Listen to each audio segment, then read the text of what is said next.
Silakan.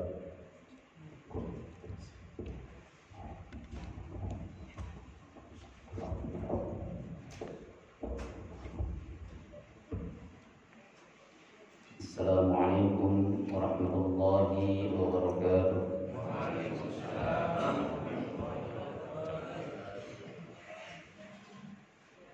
Alhamdulillahilladzi hadana li hadza wa ma kunna linahtadiya laula an hadana Allah.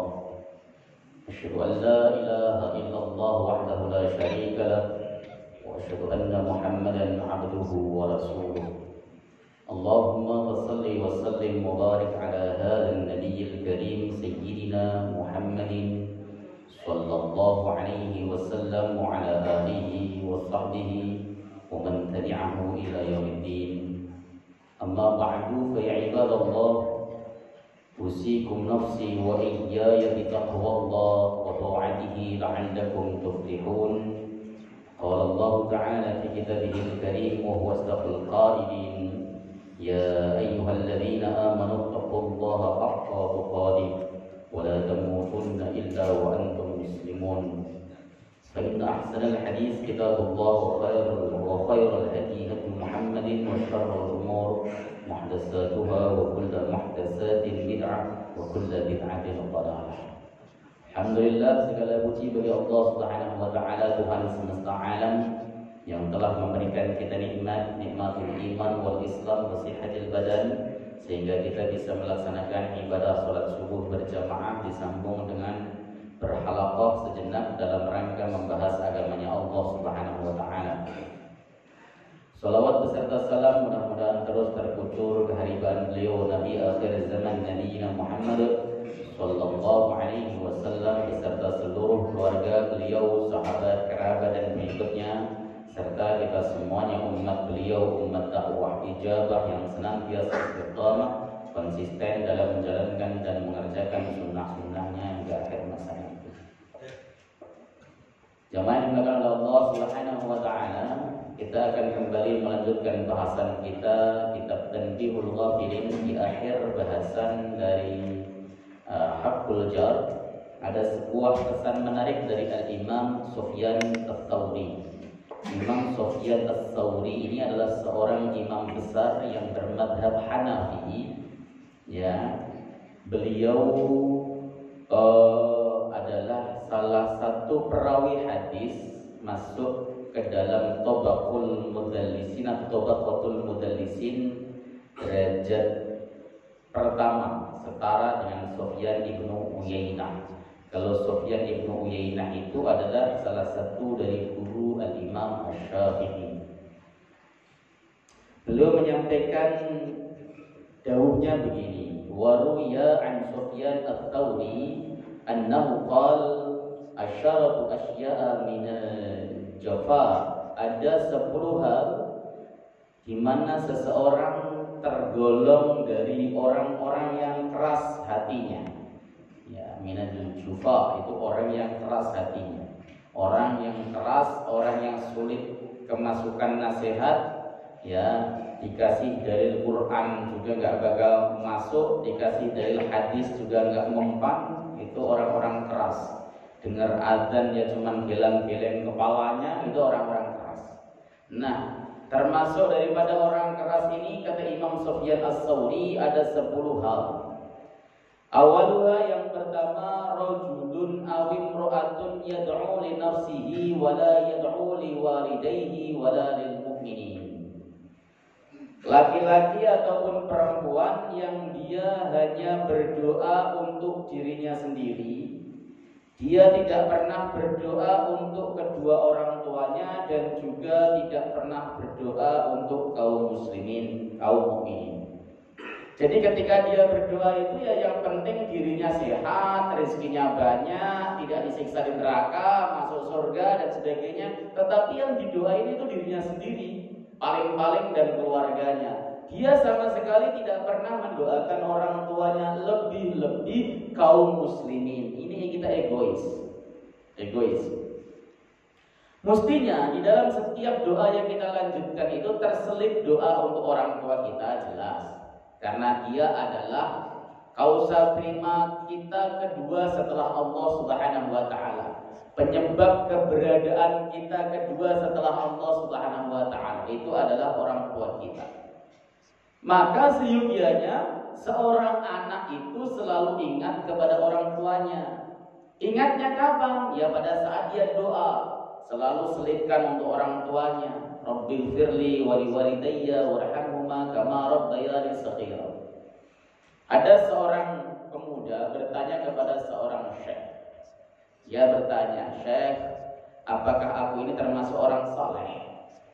Kata syekh, "Apakah Anda termasuk orang yang rajin mendoakan orang tua Anda?"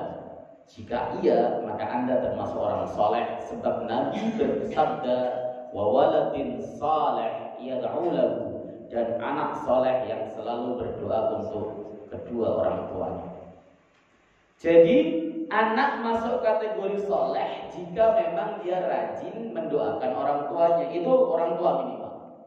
Dan juga setiap kita berdoa, usahakan terselip doa untuk kaum muslimin mukminin dimanapun berada. Minimal ketika kita doa minta ampun, Rabbighfirli atau Rabbana ighfir lana dzunubana wa liwalidayna wa liwalidina warhamhum kama rabbawna shighara wa li jami'il muslimina wal muslimat misalnya. Atau Allahumma ighfir li ummati Muhammadin, Allahumma arham ummata Muhammadin dan sebagainya seperti itu. Minimal atau yang lain sebagainya yang artinya doanya itu untuk seluruh kaum muslimin mukminin. Karena apa? Karena setiap kita berdoa untuk kaum mukminin, maka seluruh kaum mukminin dimanapun berada, dia akan dapat manfaat dari doa kita.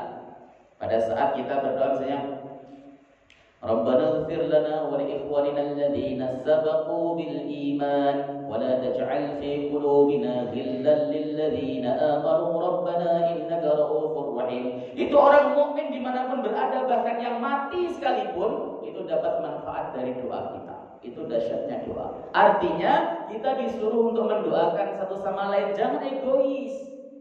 Jangan egois. Meskipun pakai doa bahasa Indonesia, karena biasanya orang-orang yang berdoa egois untuk dirinya sendiri, yang doanya bukan pakai bahasa Arab biasanya. Doa-doanya pakai bahasa Indonesia. Ya Allah, jadikanlah hamba, terus berikanlah hamba, kabulkanlah doa hamba, terus begitu. Tidak terselip doa untuk kaum muslimin, mukminin dimanapun berada. Nah itu termasuk orang yang keras hati, kata Imam Sufyan Ats-Tsauri. Dia egois, dia pengen menang sendiri, pengen selamat sendiri, pengen masuk surga sendiri. Orang mukmin itu, Pak, Bu, dia itu pengen masuk surga, tapi bareng-bareng dengan saudara mukmin lainnya. Enak, gak kesepian. Masuk surga sendiri mau ngapain coba? Temennya gak ada, tetangganya gak ada, gak enak. Kemudian wasani, yang kedua, rajulun yaqra'ul Qur'an wa la yaqra'u fi kulli yawmin mi'ata ayatin. Seseorang yang membaca Al-Qur'an dan dia tidak membaca Al-Qur'an tidak sampai 100 ayat dalam setiap hari ketika dia membaca Al-Qur'an. Dia membaca Al-Qur'an tetapi setiap hari tidak sampai 100 ayat. Itu dianggap sebagai orang yang keras. 100 ayat itu lumayan loh. 1 juz. Ya, 100 ayat itu sama 1 juz. Al-Baqarah itu 283, Al-Baqarah itu 2 juz lebih. Ya, jadi 1 ayat itu 100 ayat itu 1 juz. Artinya kita disuruh mengamalkan apa yang dulu ditempuh oleh para sahabat, terutama oleh Abu Bakar As-Siddiq. Abu Bakar As-Siddiq itu kan terkenal beliau menghatamkan Quran setiap sebulan sekali. Itu tarekhnya Abu Bakar As-Siddiq, yaitu beliau itu menghatamkan Quran setiap 1 bulan sekali. Kalau begitu sehari 1 juz. Utsman bin Affan lebih dahsyat lagi, beliau menghatamkan Quran setiap seminggu sekali. Kalau sampean mengikuti Utsman bin Affan ya gak bakal kerja, baca Quran terus, baca Quran terus. Ini amaliyah cocok bagi pensiunan. Kalau yang belum pensiun gak cocok, gak kuat. Udah ambil 1 bulan sekali hatam seperti Abu Bakar, itu pun berat. berat. Dulu anak-anak santri itu kalau sudah selesai ngaji biasanya ngambil namanya ijazah Quran. Ijazah Quran itu suruh puasa selama 1 tahun. Dalam puasa tersebut setiap hari harus baca Quran 1 juz. Itu biasanya. Ya, apa keutamaannya? Ya banyak, orang namanya baca Quran pasti keutamaannya banyak. Dulu kami biasa ngambil ijazah itu, ya salah satu ulama Kudus namanya Mbah Ahmad Bashir. Ya, Mbah Ahmad Bashir itu mengijazahin atau namanya ijazah Quran. Setiap hari kita disuruh membaca Al-Quran 1 juz. Ya, setiap bulan khatam sekali dan harus puasa setiap hari selama 1 tahun kecuali hari Tasyrik, Idul Fitri dan Idul Adha. Liburnya cuma 5 hari. Ya, itu salah satu riyadhah orang-orang terdahulu yang hebat-hebat. Baca Quran tambah puasa. Maka ketika doa mustajab doanya. Kenapa? Karena ada keistimewaan atau ada 2 amalia hebat, yaitu berpuasa dan baca Quran. Kalau kelewatan gimana? Dan sebagaimana wiridan-wiridan lain, jika kita suatu saat kelewatan karena lupa, karena ketiduran, karena kesibukan, ya diganti dengan atau di hari yang berikutnya. Sama, kita meskipun saya punya wiridan one day one juz misalnya, 1 hari 1 juz baca, tapi suatu hari kelewat, ya tidak apa-apa, besok diganti. Saya punya wiridan membaca sholawat 10.000 kali setiap hari. Ya, saya baca pada sholat tahajud misalnya. Suatu hari kelewatan, ya tidak apa-apa, tinggal diganti lagi di lain hari. Begitu cara kita berpikir, sebab Nabi yang mengajarkan man kana lahu hizbun, siapapun orang yang memiliki hizib itu wirid dan rutin. Ya, fatarakahu, kemudian dia meninggalkannya lailan pada malam hari, maka dia boleh yaqdi, maka dia boleh mengqadanya pada siang harinya. Boleh. Misalnya Bapak punya wiridan Hizib Nawawi. Hizib Nawawi itu kan bagus diwiridkan habis maghrib sama habis subuh. Ternyata kelewat, ya tidak apa-apa. Tapi yang sudah jadi hizib, ya sudah hizib itu wiridan yang sifatnya rutin. Kalau bacanya cuman kalau ada kejadian, ya sebenarnya bukan jadi hizibnya. Memang itu hizib Nawawi itu wiridan rutinnya Al-Imam An-Nawawi, dan itu valid. Ya valid itu artinya syaratnya sahih. Nah itu. Jadi membaca Quran minimal sehari berapa? 100 ayat. Kalau kurang dari itu, Bapak termasuk orang yang hatinya keras. Jadi nggak usah melihat temennya atau tetangganya, lihat diri sendiri. Oh iya, saya berarti termasuk keras hatinya. Pantes doa kok nggak dikabul-kabulkan. Iya, karena keras hati. Kemudian wasalisu yang ketiga, rajulun dakhala al-masjid wa kharaja wa lam yusalli rak'ataini. Seseorang yang masuk masjid, kemudian dia keluar lagi tidak sholat 2 rakaat. Apapun alasannya Bapak, ketika masuk masjid kerjakan sholat 2 rakaat. Karena tahiyat masjid, penghormatan terhadap masjid itu sholat. Kalau kita penghormatan terhadap Masjidil Haram itu tawaf. Kita masuk Masjidil Haram, penghormatannya itu suruh tawaf. Kecuali tidak memungkinkan tawaf, maka boleh sholat. Tapi kalau kita masuk masjid selain Masjidil Haram, penghormatannya adalah sholat. Di dalam riwayat Imam Abi Dawud, ya, salah satu tanda kiamat adalah orang-orang yang menjadikan masjid sebagai jalan. Dia masuk ke dalam masjid, ya asal masuk, keluar lagi tanpa sholat, itu tanda akhir zaman. Maka sholat tahiyatul masjid itu kan sholat yang tidak dibatasi waktu. Kapan Anda masuk masjid, sholatlah. Meskipun habis sholat subuh, meskipun habis sholat asar, tidak masalah. Kenapa? Karena ini merupakan sholat yang lahas sabab, memiliki sabab. Silakan. Makanya saya kan di masjid cuma mau ngambil itu Pak, apa itu namanya, sesuatu. Tetap dianjurkan melaksanakan sholat tahiyatul masjid.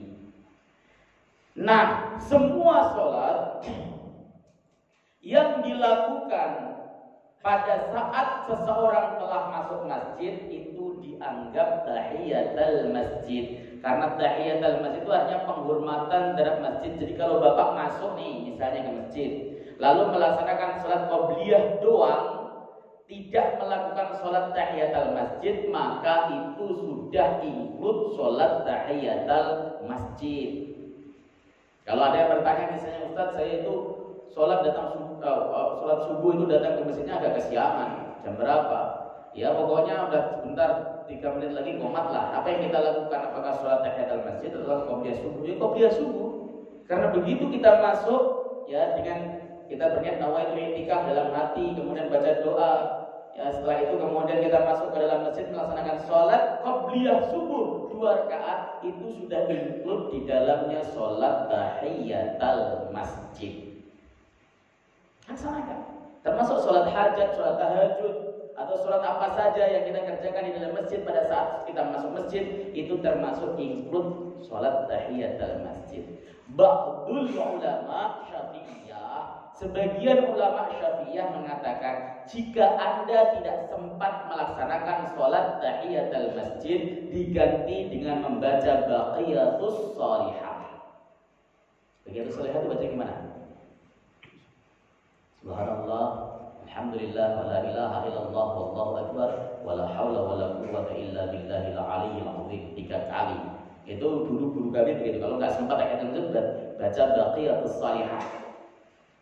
Ya minimal kita melakukan amal soleh ketika di dalam masjid. Usahakan pokoknya ketika kita masuk masjid jangan sampai kita keluar sebelum mengerjakan tahiyatul masjid. Makanya jika itu menjadi kebiasaan seluruh kaum muslimin, masjid itu memiliki kemuliaan tersendiri. Orang ketika masuk masjid pakaiannya pantas. Kan ada banyak orang yang karena mungkin dia ke masjid mau ngambil sesuatu, main selonang pakai celana pendek, nggak pakai baju atasnya, begitu kan? Ya, masuk masjid pakai pakaian rapi dalam posisi berwudu. Kalau kita memang mengamalkan ini, maka masjid itu memiliki kemuliaan. Mulia, orang masuk itu wikor, tenang, damai dan sebagainya. Itu jika kita mengamalkan. Ar-rabi' yang keempat, rajulun yamuru 'alal maqabiri wa lam yusallim 'alaihim wa lam yad'u lahu. Seseorang yang lewat kuburan. Kita biasa kalau di DKI itu kuburan kan di pinggir-pinggir jalan dan sebagainya. Saya itu termasuk orang yang hampir tiap hari lewatan kuburan. Karena kalau saya mau ke Bekasi atau ada taklim di mana yang sifatnya ke arah rumah saya ke sana, itu pasti melewati kuburan penggilingan. Ya. Setiap lewat ucapkan salam, assalamualaikum ya ahlad diyar, fa inni insyaallah bikumul lahiqun. Assalamualaikum ya ahlal kubur dan sebagainya. Kenapa? Karena kita sedang menyapa saudara muslim kita yang di sana. Kita ucapkan salam, kenal atau tidak kenal, kita ucapkan assalamualaikum ya ahlad diyar. Itu senang yang diucapi salam. Sebagaimana ketika kita di dunia diucapin salam oleh orang yang lewat ketemu dengan kita. Ucapkan salam, jangan udah malah amit. Aduh, mudah-mudahan gak kesurupan, jangan gitu. Kuburan kaum muslimin. Ya. Saya lewat jam waktu belum Covid dulu mah jam-jam 3:30 belum ada orang udah lewat kuburan situ. Kenapa ya? Karena harus ngaji sebelum subuh begitu kan, atau pas subuh itu harus ngaji, jadi sebelum subuh berangkat. Itu lewat kuburan itu enggak ada apa-apa. Enggak ada apa-apa. Kita ucapkan salam, assalamualaikum ya ahlad diyar. Yang paling membuat saya bergetar itu ketika sudah mengucapkan wa inni insyaallah bikumul lahiqun. Itu mau nangis, kenapa? Karena sesungguhnya saya insyaallah pasti bertemu dengan Anda. Itu mengingatkan kita mati. Setelah itu kemudian kita doa Allahumma ghfir li ahli hadhil maqbarah, boleh kemudian atau berdoa untuk seluruh kaum muslimin. Allahumma ghfir lil muslimina wal muslimat wal mu'minina wal mu'minat min masyarikil ardi wa magharibiha dan sebagainya. Kan ibu kita, bapak kita yang mungkin di ujung berung sana tetap dapat manfaat dari doa kita setiap saat. Ucapkan itu, doakan itu. Nah, kalau lewat kuburan hanya selonang, apalagi kuburan dibuat pacaran, keras banget hatinya itu. Kuburan Jakarta itu udah nggak ada keramatnya sama sekali. Kuburan kok buat pacaran tiap malam minggu, padahal kuburannya sepi juga. Saya kalau pas lagi dulu di Bekasi itu lewatan sebuah kuburan, padahal di samping lapangan kuburan tersebut itu masih banyak pohon-pohon tinggi gitu kan masanya. tetap di situ buat pacaran malah semakin strategis katanya. Ya, serius, nggak ada keramatnya. Beda dengan kuburan kampung. Boro-boro orang kuburan kampung jam segitu masih berani nongkrong di kuburan. Ya, sorean dikit jam 5 lewat kuburan kampung itu bacanya ayat kursi semuanya tuh, ayat kursi, pulang dulu binas gitu kan, supaya tidak kenapa-napa. Orang kampung begitu. Jadi kuburan itu terasa sakral. Ya. Ketika kemudian kita lewat, titipkan salam, baca salam, assalamualaikum, itu jangan dilupakan, jangan lupa. Itu merupakan sunnah Nabi Shallallahu Alaihi Wasallam. Setelah itu doa, berdoa. Lewatan sambil bernaik motor pelan-pelan, nggak sangat berhenti sambil doa, Allahumma ghfir li ahli hadhil maqbarah, kepada Allahumma ghfir lil muslimin wal muslimat, tidak apa. Kalau nggak bisa pakai bahasa Arab, ya Allah ampunilah dosa kaum muslimin muslimat dimanapun berada, insyaallah. Itu kalau lewatan kuburan. Itu tanda bahwa kita tidak keras hatinya. Karena toh kita suatu saat akan mati juga, akan jadi penghuni kubur juga. Pada saat kita sama-sama jadi penghuni kubur nanti, kita pun akan senang kalau disalami orang, ada orang lewat tidak gelebar, tapi assalamualaikum, mendoakan keselamatan atas ahli kubur. Gitu. Kemudian al-khamis, yang kelima, rajulun dakhala madinatan fi yaumil jum'ah tsumma kharaja wa lam yusalli al-jum'ata. Seseorang masuk kota pada hari Jumat, lalu keluar kota tersebut dia tidak melaksanakan salat Jumat. Ini termasuk orang yang keras hati. Perlu diingat, Pak. Safar di hari Jumat menurut mazhab Asy-Syafi'i dapat safar pada hari Jumat, pulang kampung atau apalah hari Jumat. Kalau Bapak tahu bahwa di tengah jalan saya tidak mungkin bisa sholat Jumat, maka safarnya haram. Kalau yakin, ini ya, Bapak keluar hari Jumat, ada proyek ya, ada pulang kampung, ada apa dan sebagainya. Hari Jumat jam 8 harus berangkat atau jam 7 harus berangkat. Ya. Tapi Bapak yakin, saya gak bakal bisa sholat Jumat di jalan, itu safarnya haram. Kalau pengen tidak haram, safarnya sebelum subuh. Karena dia belum masuk kepada perintah untuk mengerjakan sholat Jumat. Bapak safar sebelum subuh, berangkat, udah safar. Itu boleh. Makanya para ulama itu menghindari safar di hari Jumat. Itu mazhab Syafi'i ya, saya omongkan ya. Karena saya tahu dalam mazhab lain itu hanya ada yang menghukumi hanya makruh, tetapi mazhab Syafi'i menghukumi haram kalau tidak bisa melaksanakan salat Jumat. Tapi kalau kita tahu, oh ya nanti saya keluar dari sini, saya bisa Jumatan di sana, itu boleh, makruh tapi hukumnya. Ya. Ini diingat-ingat, jangan sampai nanti gampang safar itu, cari safar dari selain Jumat. Ini termasuk kerasnya hati versi Imam As-Sufyan As-Tsauri. Siapapun orang yang masuk kota lalu pada hari Jumat lalu keluar lagi tanpa melaksanakan sholat Jumat, itu orang yang keras hatinya. Jangan tinggalkan sholat Jumat, itu kewajiban bagi kaum muslimin. Kewajiban. Nah, kalau dalam mazhab Syafi'i kan makanya sampai kedudukan sholat Jumat itu seperti sholat 5 waktu, karena dia merupakan pengganti daripada sholat zuhur. Ya, jangan sampai ditinggalkan sholat Jumat. Yang jelas ya, hindari melakukan safar pada hari Jumat. As-sadisu, yang keenam, rajulun aw imra'atun nazala fi mahillatihi ma'alimun walam yadhab ilaihi ahadul yata'allama minhu syai'an minal ilmi. Ada seseorang laki-laki ataupun perempuan yang orang alim tinggal di daerahnya. Ada orang alim tinggal di daerahnya. Ada orang alim, syekh misalnya, atau ustadz misalnya tinggal di kompleksnya bapak. Tapi walam yadhab ilaihi ahadun liyata'allama minhu syai'an minal ilmi. Tidak ada seorang pun yang pergi kepadanya untuk menuntut ilmu. Ini orang keras. Kita itu seringkali menuntut ilmu itu pilih-pilih. Ada yang milih harus suku ini, harus orang dari ini, harus lulusan dari ini, harus nasabnya harus ini dan sebagainya. Itu pilih-pilih. Yang penting alim.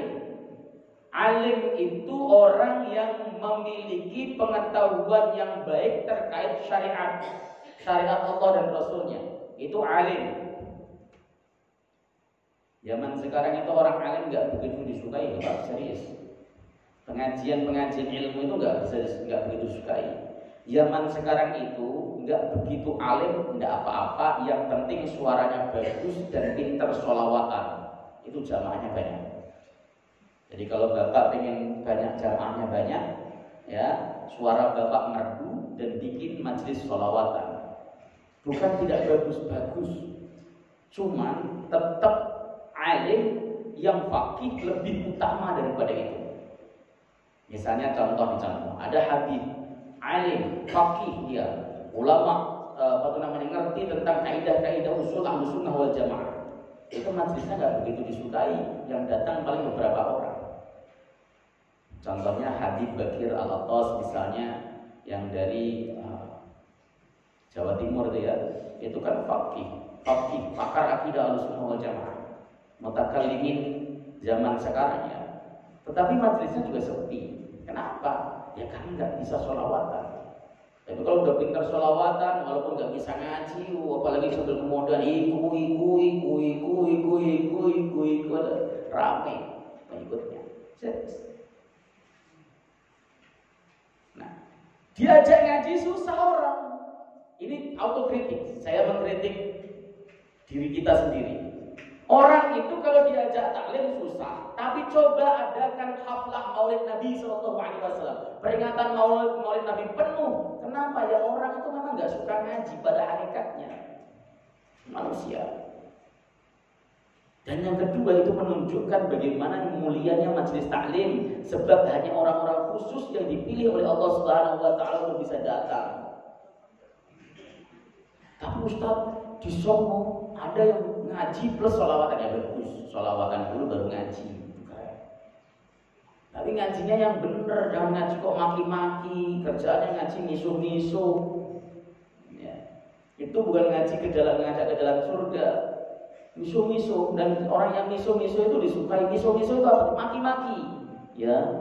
Semua dimaki-maki, pokoknya yang nggak sesuai dengan dirinya dimaki-maki. Ya. Ingat, Pak. Seseorang layak diambil ilmunya di samping alim, dia harus adil. Perilakunya, sikapnya, perbuatannya itu harus lempeng.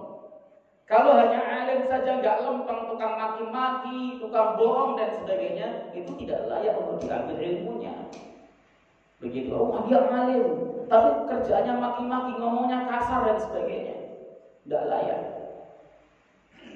Ya, ngomong kasar dengan ngomong keras beda ya. Ngomong keras itu ngomongnya lurus, keras, ya, pakem. Ngomong kasar itu ada goblok lah, PKI lah, biasa begitu kan. Itu kasar, Ya. Jadi kalau sikap kita bagaimana? Kalau ada orang alim pindah di tempat kita, itu anugerah luar biasa. Anugerah. Datangi, sowani, minta minimal tolong, Pak, saya pengen belajar surat Al-Fatihah.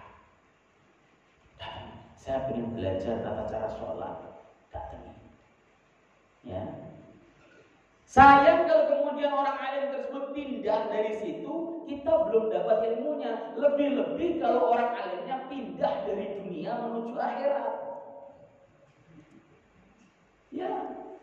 Begitu kemudian mati orang alimnya, Bapak Al-Habib Flyer, telah wafat guru kita tercinta, ini itu, mautul alim, mautul alam, sedih kita kehilangan ulama yang hebat. Hei, Anda ketika hidup saja gak pernah hadir di majelis taklimnya.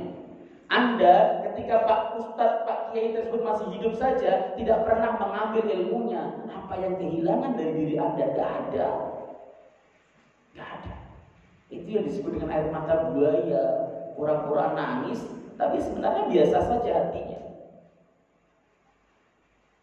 Datangi, tanya sesuatu. Orang alim itu Pak, kalau didatangi lalu kemudian ada persoalan yang disampaikan, muskilah, itu senang. Ya, kegemarannya para kiai itu satu, baca kitab dan mencari jawaban dari muskilah. Itu kegemaran kiai. Ya, kiai kok nggak suka baca kitab itu bukan kiai. Kiai itu harus suka baca kitab. Ya, ada persoalan kok kemudian dia jangan tanya masalah itulah nih. Salah. Kiai itu harus siap ditanya oleh masyarakat, dan semakin sulit pertanyaan, kiai tersebut akan tertantang, senang. Saya belum menemukan jawaban ini, tapi saya akan cari. Ya, baru kemudian setiap hari dia mutolaah. Itu kiai. Kiai itu yang makanannya kita. Setiap hari datang, Assalamualaikum Ustaz, Waalaikumsalam. Setelah ngobrol, saya ada muskil Ustaz, muskil apa? Ini itu dan sebagainya. Kalau bisa ngasih solusi itu senang. Ya. Bukan datang kemudian diajak bisnis Ustaz, apa judi slot misalnya. Ya, banyak yang nawarin begitu. Ya, jadi termasuk orang yang keras hati. Jika ada ulama, orang alim di daerah yang Anda tinggal, Anda cuekin. Nggak mau datang untuk minta ilmunya, nggak mau datang untuk bermajelis taklim, nggak mau, dibiarkan saja. Itu kerugian bagi kita, dan juga nanti kita termasuk golongan orang-orang yang memiliki hati keras. As-sabiq, yang ketujuh, rajulani tarafaqa wa lam yas'al ahaduhuma 'an ismi sahibi. Dua orang yang saling cinta mencintai, laki-laki maksudnya ya, ini maksudnya saling mencintai karena Allah.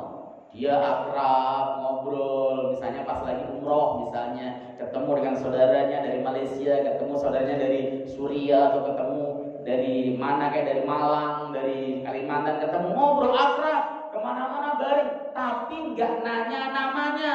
Keras hati itu sombong. Ya, tanya namanya dulu. Orang yang nggak mau kenalan dulu itu sombong. Ya. Ngulurin tangan dulu.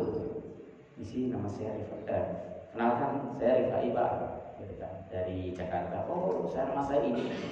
Ketika ketemu dengan orang Arab juga sama. Ketika sudah Assalamualaikum warahmatullahi wabarakatuh, kita tanya dulu namanya dulu. Mas Mukal Karim, nama Anda siapa? Dia nyebutin namanya, kita sebutkan namanya. Atau kita sebutkan nama dulu. Ana Ahmad Rifai dari Indonesia. Wah, anta Mas Mukal Karim. Oh, ana Hasan dari Suriah. Misalnya kita ngobrol, silakan. Itu baru namanya orang yang akhlaknya baik. Jangan ke kemana-mana, mentang-mentang temenan kan, satu bis di situ.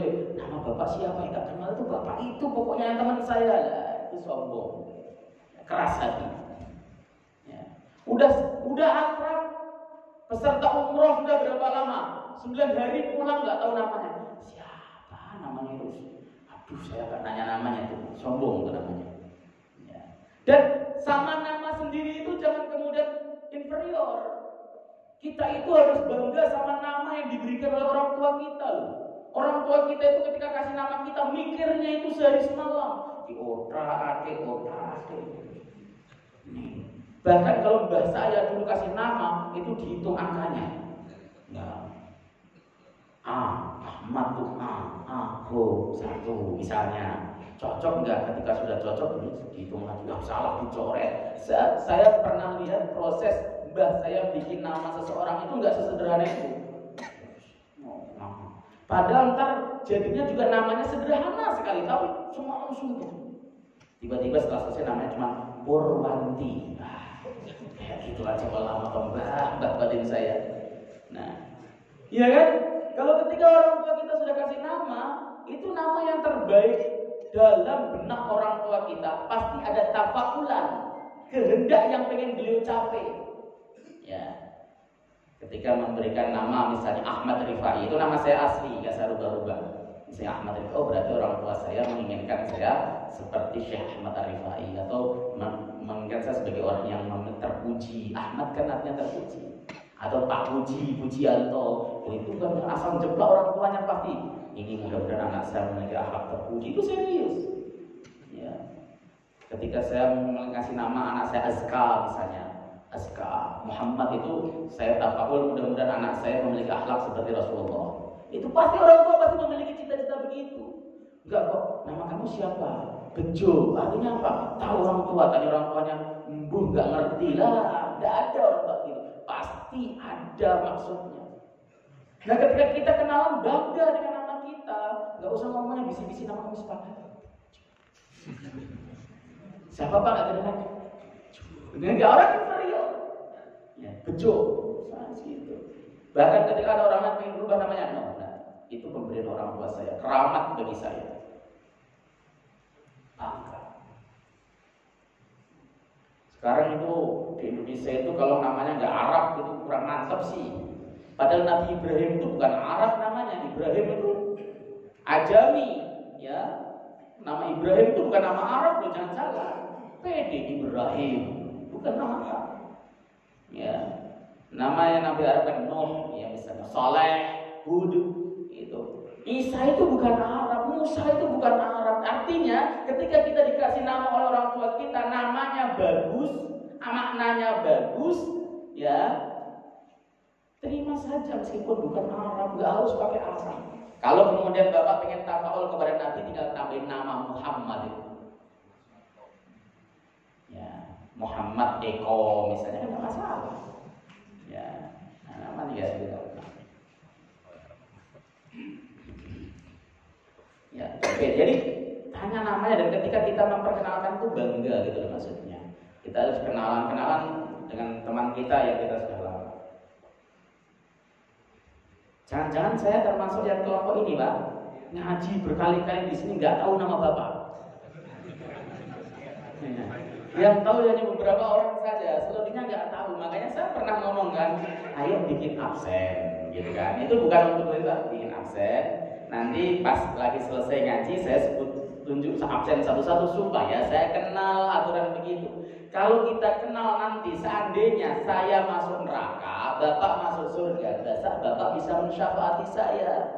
Atau dari giliran saya masuk surga, Bapak masuk neraka, saya bisa mensyafaati Bapak. Ya Allah, teman saya yang namanya ini masih di neraka. Itu kan ada dalam Sahih Bukhari toh.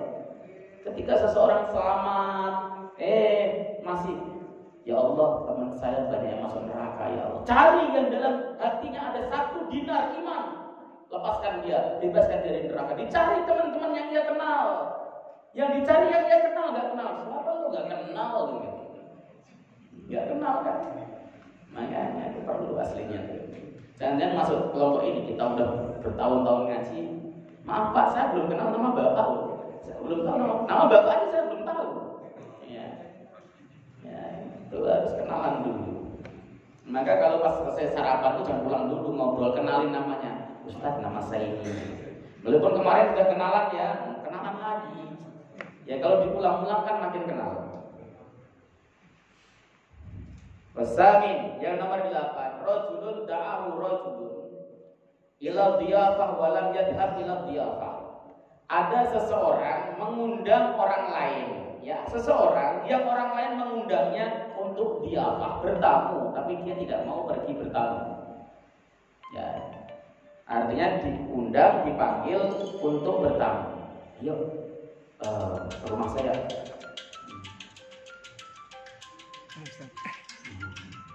Ya. Tapi dia tidak mau datang ke rumah. Kemudian yang ke-9, ini kan ketika dia dipanggil oleh teman kita, dipanggil oleh saudara kita untuk dhiyafah, untuk bertemu, datanglah. Itu penghormatan. Seseorang itu akan merasa terhormat kalau panggilannya penuhi. Watasi, yang nomor 9, syabun yudayyu sababahu wa huwa farid wa lam yatlub al-ilma al-adwal adaba. Seseorang yang dia menyia-nyiakan masa mudanya, sementara masa mudanya itu luang. Dia masa mudanya itu bebas, nggak banyak kesibukan. Ya, dia sia-siakan itu. Walam yatlubil ilma, dia tidak mencari ilmu, wal adaba, dan adab. Ya. Artinya seseorang yang masa mudanya cemerlang, tapi hanya ia sia-siakan hal yang tidak manfaat. Tidak mau ngaji, tidak mau datang ke pesantren, tidak mau mengunjungi kiai. Ngaji itu tidak mesti harus ke pesantren, itu dicatat. Ya, Bapak ada guru di lingkungan kita, ya misalnya jarak tempuhnya yang nggak jauh-jauh amat lah. Ya misalnya 5 kilo, 10 kilo itu nggak jauh. Ya, didatangi tempatnya, Pak Kiai, ya saya pengen ngaji sama Pak Kiai kita. Nahu sorof, oke. Nanti datang ke Pak Kiai lain, Ustaz lain, Pak Ustaz saya pengen datang ke Pak Ustaz ilmu fikih dasar, oke dan sebagainya. Jadi alim kok. Yang contoh yang paling konkret kan Kiai Haji Syafi'i Hazami. Kiai Haji Syafi'i Hazami itu nggak pernah pesantren, tapi berguru kepada ulama-ulama Betawi. Jauh-jauh dia samperin satu-satu sampai jam 10-12 malam. Beliau masih taklim keliling di mu'alim-mu'alim di Jakarta. Soleh jadi kiai beneran. Kiai Haji Syafi'i Hazami. Jadi kiai beneran, bukan kiai-kiaian. Bahasa Arabnya bagus, fikihnya bagus, ilmu hadisnya bagus. Kalau saya baca dalam buku tanya jawab agama karangan beliau, saya bisa mengukur bahwa beliau adalah orang yang sangat alim dalam ilmu hadis. Jarang yang pada waktu itu orang atau ulama yang mengerti betul tentang mustalah hadis. Itu serius. Ya, dari mana? Ya dari belajar dengan para guru, para kiai. Nah sekarang nggak ada yang semacam itu. Jangankan sampai puluhan kilo, beda masjid saja nggak datang. Di sini ada pengajian, saya misalnya Bapak datang. Masjid sana ada pengajian saya, Bapak mau datang nggak? Enggak. Kenapa? Sudah ngaji di masjid yang sono, itu jelek kita. Kalah sama salafi. Salafi itu masjid sono dikejar, masjid sono dikejar, masjid sono dikejar. Pokoknya itu ustadznya ya sampai 10 kilo dikejar. Kita enggak. Kita ngejar itu kalau mau lidan. Ada berkatnya, udah datang kita. Makanya kualitas kita itu kalah. Ya, jelek tidak kualitasnya. Makanya saya pernah ngomong sama seorang ustadz aswaja. Anda itu diskusi sama anak salafi yang baru tobat 3 tahun, kalah Anda. Kenapa? Anda baca kitab jarang, dia ngaji terus-terusan gitu kan. Karena kita memang gitu. Jadi sifatnya yang ritual-ritual itu senang gitu loh. Acara pembukaan majelis taklim datang semuanya. Dan taklim beneran enggak ada yang datang. Saudara-saudara sekalian, besok kita akan adakan acara pembukaan majelis taklim kita dan sebagainya. Penuh bang masjid, yang buka sama yang tutup. Penuh. Ya. Kalau di sini kan nggak ada penutupan, nggak ada pembukaan. Pokoknya los saja. Kalau masjidnya ada pembukaan yang begitu, pas pembukaan penuh. Giliran taklim beneran yang datang beberapa orang. Makanya saya pernah ngomong di masjidnya kayak gitu. Ustaz Rifai kenapa kok sering nggak datang kalau acara pembukaan pengajian atau penutupan pengajian? Ya karena yang datang bukan murid-murid saya. Ya. Yang ngaji beneran itu paling 20%, yang 80% ya pas pembukaan sama penutupan doang. Nggak ngaji tapi ikut buka sama nutup, dan nutup apaan? Gitu. Kita itu suka seremonial, nggak suka pada inti, itu salahnya. Nah, gitu ya. Jadi waktu gunakan untuk belajar ngaji yang benar, belajar ngaji dimanapun Anda. Akan ada manfaatnya kok orang ngaji itu. Tidak ada orang ngaji itu nggak manfaat. Duduknya saja orang thalabul ilmi itu lebih utama daripada membaca tasbih. Tintanya yang digunakan pada saat nulis itu lebih utama daripada darah syuhada. Diterangkan dalam banyak kitab itu seperti itu. Kenapa? Karena thalabul ilmi lebih utama dibanding jihad fisabilillah. Jihad itu hukumnya fardu kifayah, thalabul ilmi itu hukumnya fardu ain. Gitu. Yang lucu lagi, ada orang kalau sholat jamaah tergopoh-gopoh ke masjid, giliran ada taklim pulang duluan nggak ngaji. Loh, sholat jamaah itu menurut mazhab Syafi'i sunnah muakkadah. Pelaksanaan di masjid itu fardu kifayah maksimal mentok. Ya, kalau ikut pendapatnya mazhab Ahmad fardu ain oke. Tapi thalabul ilmi itu fardu ain menurut semua ulama, nggak ada yang mengatakan tidak fardu ain. Apalagi yang dikaji itu ilmu yang berkaitan dengan masalah akidah, ibadah dan kemudian akhlak, usuluddin, fikih, tasawuf. Itu penting. Ya, maka jangan kemudian kita itu kok hal-hal yang sifatnya ritual, datang susahnya, tapi kok giliran pada intinya pengajian ilmu nggak pada suka. Yang terakhir yang 10, rajulun sab'an wa jaru ja'i wa la yu'ti syai'an min ta'amih. Seseorang yang kenyang, perutnya kenyang, tetapi tetangganya lapar dan dia tidak memberikan makanan sedikit pun. Dia tahu ya, tapi kalau nggak tahu kan nggak ada kewajiban. Dia tahu tetangganya lapar, anaknya nangis, tapi dia tidak mau lah bodoh amat, bukan keluarga saya ini sama.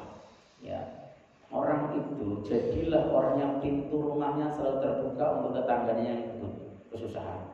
Assalamualaikum Pak, waalaikumsalam.